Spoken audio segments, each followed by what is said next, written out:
Italy's government has announced that tourists will again be able to visit from June 3rd. A 14-day mandatory quarantine period will also be scrapped. It's a big step for a country recovering not only from one of the world's worst coronavirus outbreaks, but also the huge economic cost of lockdown. Famous for once having too many visitors, the coronavirus has left Venice deserted. Many here who rely on tourism are eager for people to return, but it's a balancing act between preventing a second wave of coronavirus while reopening the city. I hope the authorities will manage the city in a way that is a compromise between the city we knew then and the one we're experiencing today. Italy became the epicentre of the coronavirus in Europe in late February. The government imposed a crippling shutdown, and the pandemic has so far killed over 30,000 people. Areas on the Adriatic coast have taken a huge hit, but travellers will soon be allowed back in time for summer. In 2 months, we've had only 2 overnight stays. This gives you an idea of the situation. We've prepared for reopening according to the regulations in force at the moment, so distancing, face masks, gloves and disinfection gel. Tourism accounts for more than a tenth of Italy's GDP, an industry it's desperate to salvage. Many here are relying on people visiting some of the world's most iconic attractions once again. Now, journalist Seema Gupta joins me now from Rome. Seema, a huge sigh of relief for many in Italy, I imagine. What's the reaction been to this announcement? Well, I think really it's a question of that balancing act that we heard in that report about considering the needs for the economy and kickstarting that, at the same time being unsure and anxious about the health and security needs of the citizens and the people who come to visit. I mean, clearly the infection rate has fallen, particularly in recent days.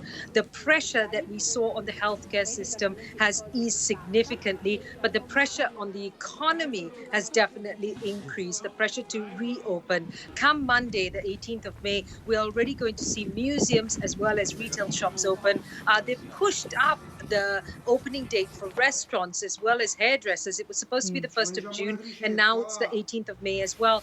All of this with social distancing in place, masks, hand sanitizers, the checking of temperature where required. Places of worship will also be open for the public, of course, with a specific number of people entering and exiting at the same time. So all this happening, though, many Italians are still quite anxious about whether there's going to be a second wave of infection. So really, they'll be waiting to see how things progress in the next coming days and weeks up until the 3rd of June, when it's also open to abroad. Yeah, you talk about that balancing act, which of course we're seeing in many places. But is this announcement a sign that the government feels they've really got the virus under control in Italy? I think what they feel is that they have the impact on the healthcare system under control, and they're doing their testing and they're setting aside those measures for tracing.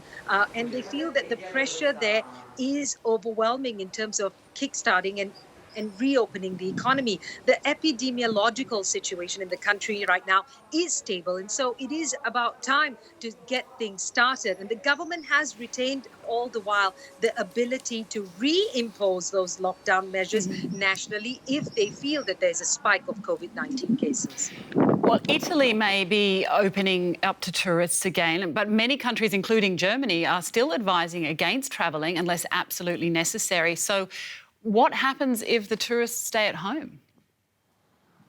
Well, for the moment, that 3rd June that has been set aside for opening is not just for tourists from abroad, but it's also from within the country, because up until the 3rd of June, you're not going to be allowed to move out of the region that you're in. And so traditionally, the vacation period, the summer vacation period, you have a lot of movement within the country. You have people from the north coming down to the south to enjoy the beaches there. So people will be targeting local tourism as well. But of course, the aim is that within within the EU at least, you will be getting the tourists that generally come to Italy, and the different regions will be targeting those countries with ads, with promotions to try and ensure to them that they are taking those safety measures and protocols in place to make sure that you can have that summer vacation, all the while making sure that everything is done safely. Now, some of those beach establishments, though, have said that in putting in place those safety protocols, it involves cutting into their profit margins as well. So they're concerned also about their bottom line. So I think very much it's going to be a situation of wait and see how things progress in the coming days and weeks. Wait and see, indeed. Journalist Seema Gupta speaking to us from a very windy Rome. Thanks very much.